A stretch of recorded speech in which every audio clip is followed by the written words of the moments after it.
他把600斤的野猪当儿子养，会骑着野猪去买菜，速度还能调节，只要扭一下耳朵，想快就快，想慢就慢。他直接成了街上最靓的老头。大爷还会和野猪一起睡觉，野猪每天叫他起床，熟练的打开窗户，对着主人就是一顿杀猪叫。大爷如果想赖床的话，他会反复开关窗户发出噪音。看起来野猪应该是饿了。大爷起身去厕所给野猪做早餐，刚做出来的就是热乎，野猪吃的一脸享受。野猪是他爬山时意外捡到的，当时很小一只，很可爱，没想到它才3岁，身长就超过了1.9米，体重也接近了600斤。不过还好，野猪很温顺，能听懂人说话，可以和狗一样握手。大爷可以随时骑在它身上，不过被大爷骑久了，野猪也会调皮的想骑一下主人。大爷完全没有招架之力，被600斤的野猪压得死死的，差点压出了腰间盘突出。大爷每天还会带它去遛弯，野猪也很听话，过马路会跟着主人走天桥。路过一家猪肉店，它突然停了下来，奇怪，怎么闻到了妈妈的味道？它莫名感到有一股杀气，吓得赶紧扭头就走，乖乖的跟着大爷回家了。最后和大爷来个亲亲，就可以安心的睡觉了。这样的宠物你想养一只吗？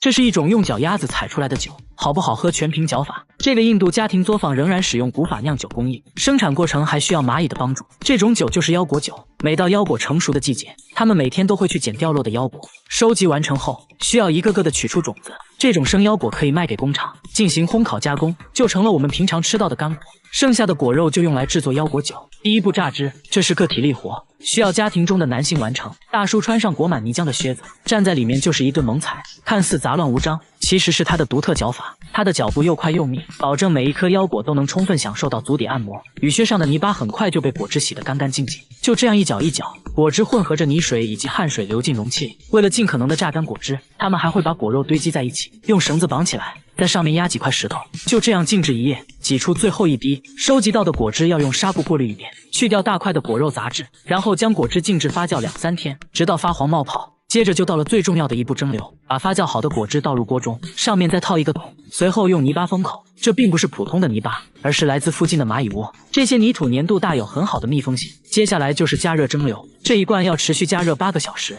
蒸汽通过管道进入装满水的水箱，冷却后的蒸汽就成了酒。不过现在的酒精含量还比较低，他们会将其从新倒入锅中，然后再蒸馏7个小时。就这样经过多次蒸馏，就得到了腰果酒。腰果酒的酒精含量大约在40%左右。他们还会通过观察酒花来判断腰果酒的品质，如果气泡很大并且可以快速散开，就说明这次的酿制非常成功。这种酒在印度十分受欢迎，他们认为只有这种用脚踩出来的酒才最好喝，那叫一个滴滴滴滴滴滴滴滴道。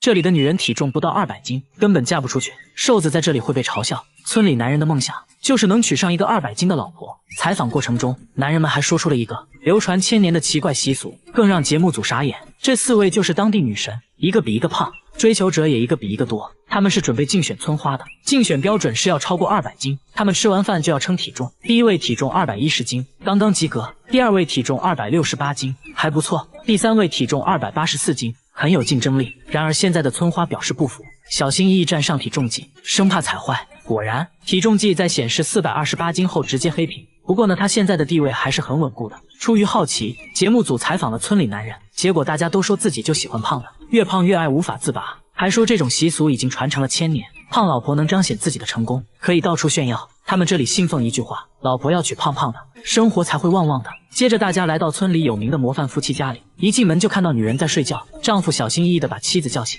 贴心地给妻子涂抹爽身粉。女人说结婚16年，丈夫一直都是这样宠自己，感觉自己就像小公主一样，还说自己结婚前瘦巴巴的，一点都不好看。啥也别说了，直接上秤吧，294斤，果然是标准的美女身材。女人又给大家展示了自己的衣服，看着异常肥大，女人却说这是为了凸显身材的紧身裤，穿起来一看确实很凸显身材。女人每天的工作就是吃饭睡觉看电视，最常说的话就是饭做好了吗？丈夫听到就要赶紧去做饭，说娶个老婆不容易，关键还娶了个这么漂亮的，自己的老婆肯定要自己疼。很快丈夫端来了饭菜，给妻子盛上一盆，没一会米饭就见了底。酒足饭饱，拍拍小肚腩，赶紧补个午觉。洗碗这种小事肯定是老公的，妻子只负责胖就行了。女人还告诉大家，自己保持身材的秘诀就是要多吃米饭，因为米饭属于碳水化合物，可以很好的维持身材。为了方便妻子出行，丈夫还贴心的打造了专属座位。等妻子上车后，没成想油门踩到底，车子却一动不动。丈夫把车推到平坦路面，车子才勉强走了起来。在路上，老公洋洋得意，一直在炫耀自己的老婆。可以看到，村里像他这样的改装摩托还有很多，一般都说明家里有个200斤以上的老婆，这是身份的象征，比开宝马奔驰有面子。豪华一点的还会安装个遮阳顶，大家不禁感慨，难道村里就没有一个瘦子吗？随后在村里找了半天，终于看到一个很瘦的女孩。女孩显得很不自信，一打听才知道，至今没交过男朋友，成了村里为数不多的大龄剩女。一旁的父亲都愁坏了，说只要嫁出去，不要彩礼，陪嫁100万。即使这样，仍然没有人上门，为此他感到很自卑。可偏偏自己怎么吃都吃不胖，还差点得了抑郁症。节目组当场做起了媒人，要给女孩介绍对象，把街边的一个流浪汉拉了过来。流浪汉看到女孩后，连连摇头，说自己的理想型是胖胖的。说完直接转身就走了。更让女孩心里不平衡的是，自己的闺蜜却是个标准的美女，追求者众多。这不，闺蜜刚回家，家门口就出现了3个追求者，其中一个已经追了2年。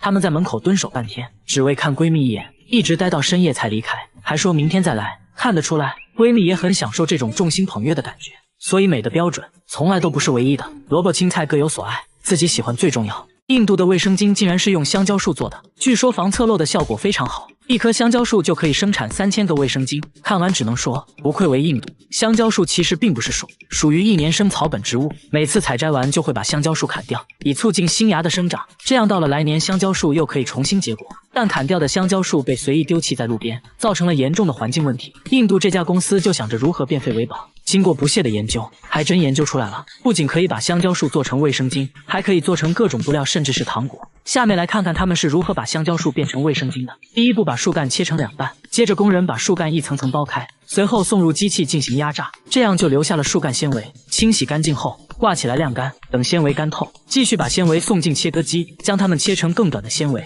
下一步就是将这些碎片通过特殊的工艺就变成了类似棉花的东西，然后将这些纤维絮送进模具，从模具出来就成了卫生巾的吸水芯。一般情况下，卫生巾是由几层吸水芯组成，这样才能吸收更多液体，用起来也更加舒适。接下来工人给吸水芯加上底膜，这些底膜也是用植物纤维做出来的，然后机器对卫生巾压花，就这样整个成品就做好了，看着和普通的卫生巾一模一样。接下来最重要的一步质检，用红墨水测试吸水性能，测试达标后就要利用紫外线消毒杀菌，最后就可以进行包装了。甚至连这些包装袋都是用植物纤维制作的，也就是说卫生巾的所有部分都是可以生物降解的，可以有效的减少环境问题。这匹马得了一种怪病，只要有人骑它，它瞬间就会晕倒，就算主人想骑它，它也会立马躺下装死，而且演得很像，舌头都吐了出来。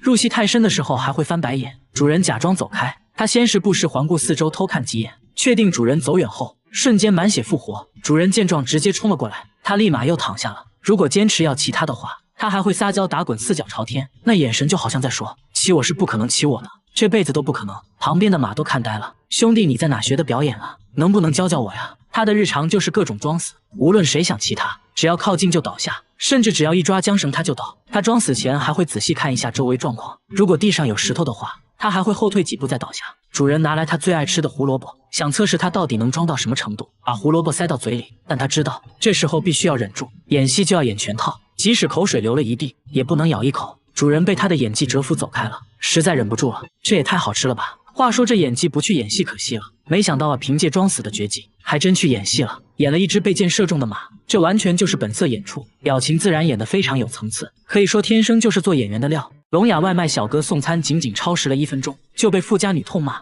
还讽刺外卖小哥是下等人。然而这位大姐的做法绝对会让你感到大快人心。职业没有高低贵贱之分，每一位用劳动换取价值的人都值得被尊重。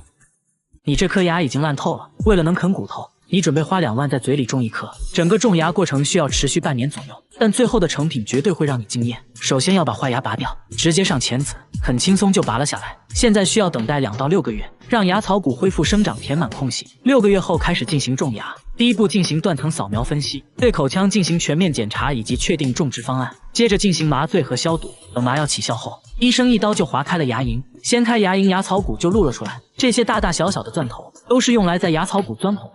牙槽骨的表层骨质坚硬，刚开始要选择8毫米的小钻头预开孔，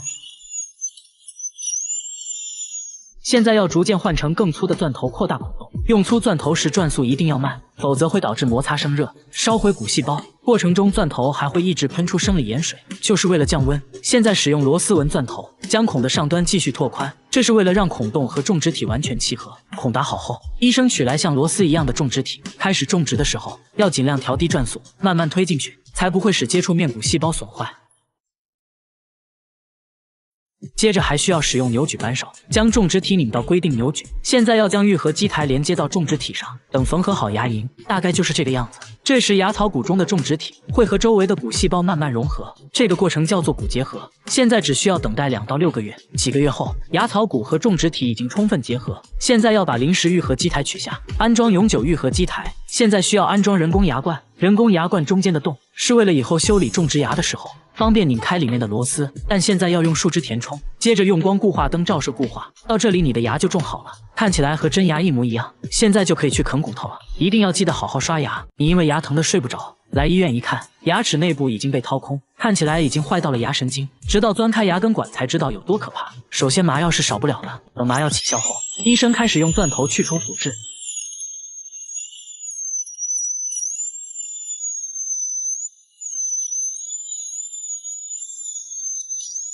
可以看到根管已经暴露，用工具轻轻一碰就打开了牙髓腔，不用想了，牙神经肯定已经坏死。这种情况只能做根管治疗，通俗点讲就是杀神经。这应该是牙齿问题中最可怕的一种治疗方式。这种方式避免了拔牙，最大程度保留了你的天然牙齿。医生一般会注射局部麻药，因此不必太过担心。接着医生测量根管的深度，以此来选择长度合适的根管错，来一点点刮除坏死的牙髓。牙髓处理干净后，医生装上小钻头开始拓宽根管，依次把3个根管清理完毕后，还要使用消毒剂反复冲洗根管内部，防止后续再次发炎。接着插入3根类似棉签的东西，对根管内部进行干燥处理，随后在根尖里涂上一层密封剂，接着使用牙雕来填充根管，这样就可以完美填充牙根管，不会留下任何间隙。接着使用加热工具熔断牙胶，依次对3个根管进行同样的操作。接下来用树脂继续填充根管顶部，通过光固化灯快速固化，这样根管部分就填充好了。接下来还要继续打磨牙冠部分，方便接下来塑形。随后对牙冠部分涂抹酸蚀剂，目的是为了清理杂质。等待片刻后处理掉酸蚀剂，开始填充复合树脂。树脂的填充要循序渐进，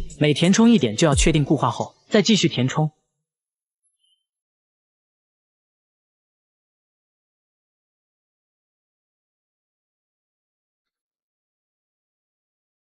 医生用工具塑造出了一个人工牙冠，最后再对人工牙冠进行打磨抛光，这样就完成了复杂的根管治疗。一般情况下，根管治疗后的牙齿寿命大约为11年，一定要记得好好刷牙。你因为智齿发炎疼得睡不着，来医院才发现这颗智齿竟然是横着长的，仅仅冒出了一点头，缝隙里一直残留小零食，直到切开牙龈才知道有多可怕。医生会在智齿周围不同部位打3次麻药，稍微会有点刺痛感，但很快你就没有任何感觉了。接着给周围消毒，防止感染。等麻药起效后，医生根据智齿生长角度，一刀就划开了牙龈，整个过程不会感觉到痛。掀开牙龈就看到了埋伏的智齿，但这仅仅是冰山一角，智齿大部分还镶嵌在牙槽骨中。为了更轻松地取出智齿，需要用钻头把智齿一分为2。虽然你感觉不到疼，但能听到电钻声，还能感受到电钻的震动，整个头都嗡嗡的。现在利用杠杆原理把智齿撬断，你会听到嘎嘣一声，但不必紧张。轻轻一挑就把牙冠取了出来，接着再次利用杠杆原理一点点往外撬，牙根埋伏的比较深，医生决定再次把牙根部分一分为2。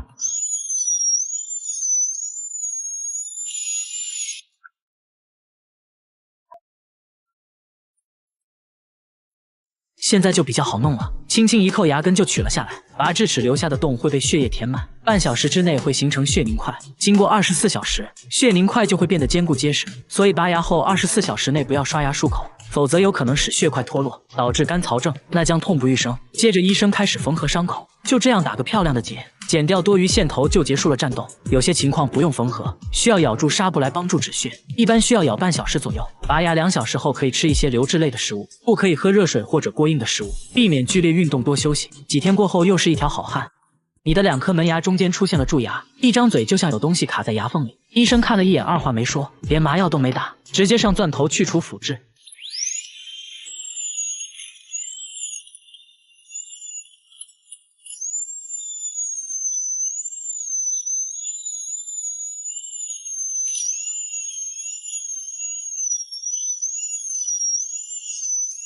医生换了个工具继续打磨边缘部分，以便树脂填充物能完美贴合牙齿。你比较幸运，蛀牙没有伤到牙髓，修补起来也比较简单。接着涂抹酸蚀剂，经过酸蚀处理后，釉质表面在显微镜下呈蜂窝状，能增强与填充树脂的粘结强度。接着涂抹粘合剂，使用光固化灯让粘合剂快速固化。接下来在牙缝中放置一个薄膜隔开。现在开始填充树脂，填充树脂要循序渐进，每填充一点就要先等固化后再继续填充，期间还要保持牙齿干燥。医生会对着牙齿一直吹气，你牙齿可能感觉有点冷，再忍忍马上就好了。填充完树脂后，接下来就要对表面进行打磨抛光，这时就要用到专用的条状砂纸，先用粗面研磨，随后移到光滑的一面再磨一次。另一颗牙齿也做同样的操作。这还没完，医生又换上专用砂轮继续打磨。经过这一系列操作，完全看不出修补的痕迹，到这里蛀牙就修复好了。记得好好刷牙。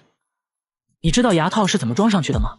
小哥来矫正牙齿，可他一张嘴就把人惊呆了，长了一口獠牙不说，还满嘴牙结石。这情况还是先洗个牙吧。洗牙是通过超声波洁牙器的高频震动来震落牙齿周围的结石，不会对牙齿造成任何损伤，过程中会有点酸痛感，不过是可以忍受的。同时嘴里会插个吸管，把口水和结石通通吸走，然后用电动牙刷和抛光膏对牙齿表面进行清洁。通过抛光可以使牙齿更光亮。为戴牙套打好基础，接着打上2针麻药，因为他的牙非常应景，需要先拔掉3颗，就可以获得足够的间隙，使牙齿能够很好的内收。接着涂上酸蚀剂处理牙面，等待片刻后冲洗牙面，等牙齿表面干燥后开始涂抹粘合剂，接着将托槽粘合在牙齿上。接下来使用光固化灯快速固化粘合剂，使托槽牢牢固定在牙齿上，然后在其他牙齿上重复同样的步骤，直到所有托槽都安装完成。现在上公司，挨个穿过托槽，进行最后的调整。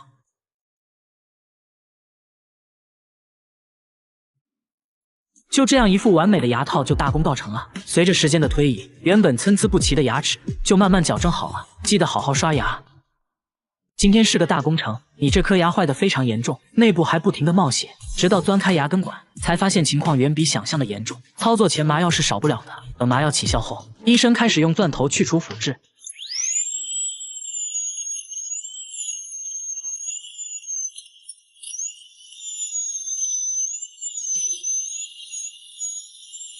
可以看到牙齿已经坏到了牙神经，还引发了炎症。医生刚把内部清理干净，血水就冒了出来。医生决定给你进行根管治疗，通俗点讲就是杀神经。这应该是牙齿问题中最可怕的一种治疗方式。听到这，你已经紧张地握起了拳头。为了让你放松下来，首先就要重新打麻药。医生特意把针头掰弯，紧靠着牙齿来一针，内部的神经也要来一针。现在需要用钻头打开牙髓腔。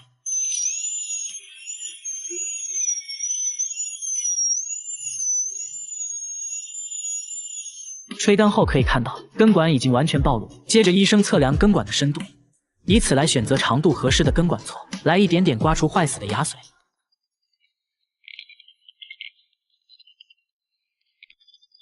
依次把3个根管清理完毕后，还要使用消毒剂反复冲洗根管内部，防止后续再次发炎。牙髓处理干净后，医生装上小钻头，开始拓宽根管。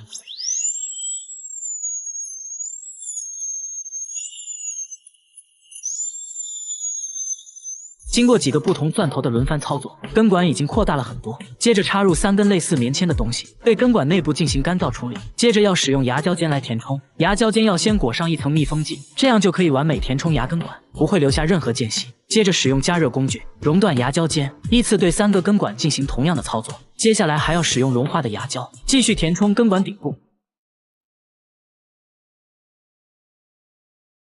这样下来，根管部分就完全填充好了。接着对牙冠部分填充树脂。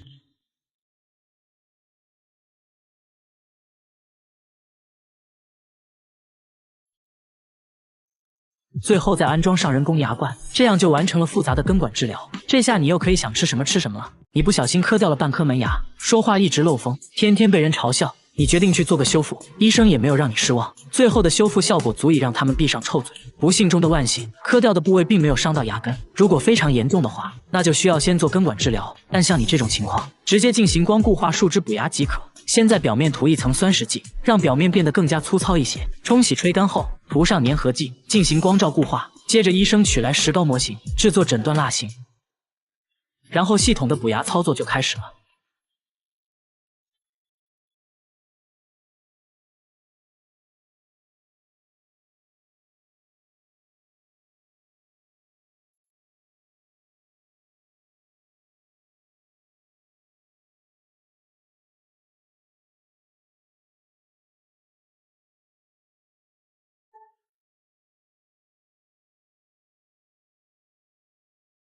大家记住，如果牙齿不小心磕断了，第一时间保存好磕断的部分，赶快去找牙医进行修补，效果会更好。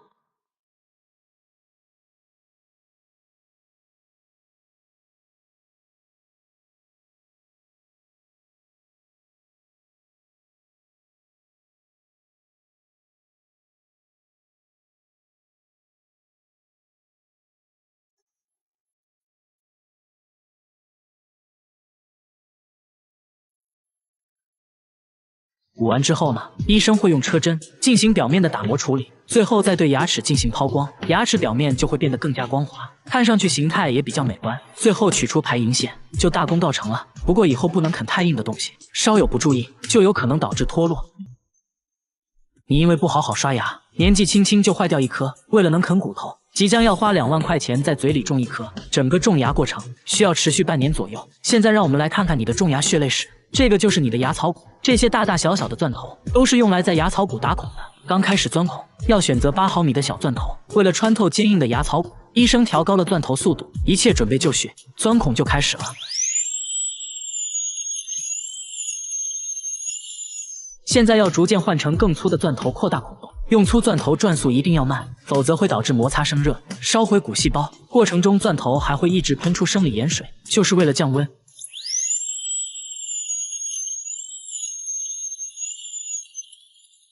现在使用螺丝纹钻头，将孔的上端继续拓宽，这是为了让孔洞和种植体完美契合。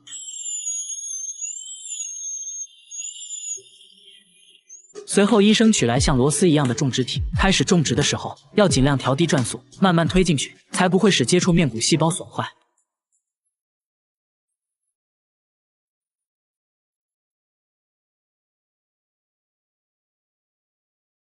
接着还需要使用扭力扳手把种植体拧紧。现在要将愈合基台连接到种植体上。等缝合好牙龈，大概就是这个样子。这时牙槽骨中的种植体会和周围的骨细胞慢慢融合，这个过程叫做骨结合，最短需要2到3个月，最长6个月左右。经过了几个月，牙槽骨和种植体已经充分结合，就可以把临时愈合基台取下，然后安装上永久愈合基台。现在需要安装人工牙冠，人工牙冠中间的洞是为了以后修理种植牙的时候方便拧开里面的螺丝，但现在要先用树脂填充，接着用灯照射固化。到这里你的牙就种好了，看起来和真牙一模一样。现在就可以去啃骨头了，一定要记得好好刷牙。在这里采蜜要提前带上1只公鸡，给鸡头淋上一点白酒，进行完一场奇怪的仪式才可以进行采蜜。这种蜂蜜1斤就要5000元。吃上几口就会醉得不省人事。然而摄像小哥根本不信，浅尝了几口，他不知道等待他的将是生不如死。在尼泊尔的大山中，生活着一个专门采蜜的古龙部落，他们与世隔绝，当地的老人都很长寿。据说就是因为长期吃这种蜂蜜，又到了1年1度的采蜜季节，他们带上要用的绳索就出发了。经过半天的长途跋涉，来到大山深处的悬崖，悬崖上一块硕大的蜂巢吸引了他们的注意。他们到现在还延续着古老的采蜜传统。采蜜前要做个仪式，献祭1只公鸡，以表示对大山的敬畏之心，顺便祈祷平安。仪式完成后，现场制作梯子，把木棍插在用竹子编织的绳索中，再加以固定，就做成了天梯。接着在梯子上浇水，避免采蜜时被烧坏。一切准备妥当，他们来到悬崖顶部放置天梯。采蜜前又点燃了火堆，用烟雾驱赶蜜蜂。这里的蜜蜂体型很大，尽管有烟雾，蜜蜂仍然咄咄逼人。其中一个同伴穿着短裤，在没有任何防护的情况下爬上了天梯，一步步接近蜂巢。他持续用烟雾驱赶着蜜蜂，等蜜蜂跑得差不多了，开始了采蜜环节，用工具切掉蜂巢。蜂巢掉落到下方的竹篮中，等收集到满满1竹篮，团队成员就会把竹篮拉上去。他们的配合可以说是天衣无缝，看得出来今天是丰收的一天。现在他们开始过滤杂质，手动挤压蜂巢，经过竹篮的过滤就可以得到纯净蜂蜜。摄像小哥已经迫不及待想要品尝一下。村民说一次不能超过3勺，否则就会产生幻觉。小哥没在意，直接吃了一大块，吃完还忍不住舔手指，说没有什么特别的感觉。村民听到这话微微一笑，完成了采集。他们收起天梯启程回家，临走前还会故意留下几块蜂巢给山里的动物，以此来感谢大山的馈赠。在回去的路上，小哥开始出现幻觉，醉倒在路边，接着还吐了起来。他终于体会到了蜂蜜的威力，随后他突然开始抽搐，紧接着就不省人事了。村民却并不担心，他们已经见怪不怪了。休息片刻后，小哥终于恢复了意识，但还是不能走路，村民也只好背着他。蜂蜜之所以有这种效果，是因为山中有大量的杜鹃花，花粉中含有一种毒素，蜜蜂用这种花粉酿造的蜂蜜也自然含有了这种毒素，所以吃完就会产生幻觉。当地人一般会在蜂蜜中加入特殊的草药来分解毒素，沉淀一段时间后才能正常食用。这种5000一斤的致幻蜂蜜，你敢尝试一下吗？在一片荒山中，隐藏着一座22层的高级酒店，号称是亚洲最恐怖的酒店。酒店常年被烟雾笼罩，外墙还有大片的红色印记，显得异常诡异。虽然看起来荒废了很久，但其实还在营业。据说在周末房间都会订满，不知道住的到底是人是鬼。网站上还有很多负面评论，让人看得毛骨悚然。很多人就留言劝告，千万不要住这个酒店，否则会后悔的。小哥不信邪，决定来探险。酒店位于马来西亚，通往酒店的路迷雾重重，报废汽车随处可见，显得非常荒凉。然而路边硕大的酒店指示牌却显得非常新，处处透露着诡异。而且越靠近酒店，手机的信号也开始变差。来到酒店，顺着楼梯往上走，才发现进入酒店的通道都被封上了。找了半天，找到一部电梯，但按键完全没反应。奇怪的是，电梯的楼层数字却在快速变化，也不知道谁在控制。最后小哥通过紧急出口来到了酒店内部，一切变得正常起来，出现了一条购物街，人也多了起来。他找到了一个店主咨询，店主说酒店旁边有个大赌场，很多人都在那里输得倾家荡产，有些人回到酒店就会选择跳楼，所以这里怨气很重。确实发生过很多灵异事件，有时晚上能听到孩子的哭声。小哥决定在这里订一间，亲自感受它的诡异。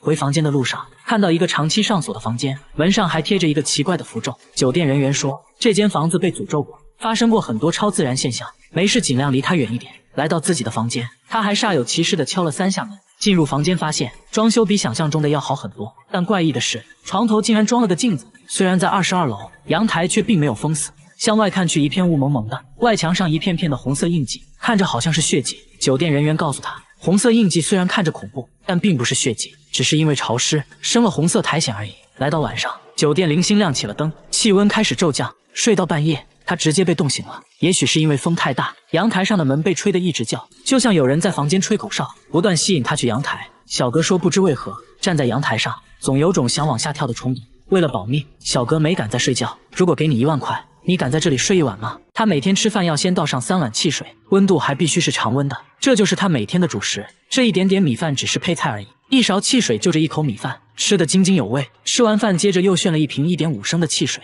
不到5秒钟瓶子就见了底。大叔说每天都要喝3瓶1.5升汽水，已经连续喝了33年，就连吃药都是用汽水送服。问他为啥不喝水，他却说喝水会死。这回答把小哥都逗笑了，这怎么可能呢？怕大家不信，他直接去厨房倒了一杯水，喝下一大口，紧接着他开始疯狂呕吐，额头也渗出了汗，神情变得恍惚起来，看起来好像是真的。大叔说从4岁开始就不能喝水了，他认为都是因为4岁时做的那场手术，手术的副作用导致他对汽水上瘾，就这样喝了33年汽水，随之而来的就是不断上升的体重。不仅如此，他的牙齿也被腐蚀坏了，检查发现他的骨密度水平已经相当于70多岁的老人了，有些关节都粘在了一起，情况非常严重。至于他为啥不能喝水，心理医生认为可能是当时手术后服用的药物引起的恶心反应，这种恶心反应被他错误地认为是水导致的，加上心理作用，他就认为自己不能喝水，只要改变错误的观念就好了。几天后，节目组回访，发现他把家里的汽水都丢了，现在每天都吃蔬菜，用新鲜果汁代替了汽水。你看33年的习惯都可以改变，所以说改变自己从来不会晚。这里的人穷的只剩下了钱，每天要去摆摊卖钞票，把钱当废纸论斤卖，个个都是亿万富翁，却吃不上饭，甚至有人被活活饿死。他们每天拉着成捆的钞票去摆摊，一沓沓现金就像冥币一样随意堆放在地上，没有任何安保措施，根本不担心被抢。这一幕发生在索马里兰的一个钞票交易市场，这里是全球唯一的钞票交易市场，交易过程也很简单，不需要点钞机，也不需要验钞机，都是论斤卖，一般1斤能换1美元，偶尔多个几斤几两也没关系，摊主有时会多送一些来挽留回头客。家家户户堪比私人银行，即使有1亿现金掉在路上，也没人愿意捡，因为自己家的钱都卖不完。更奇葩的是，这个国家不被国际社会认可，在任何世界地图上都没有这个国家，所以他们的钞票在世界范围来说不具备任何价值。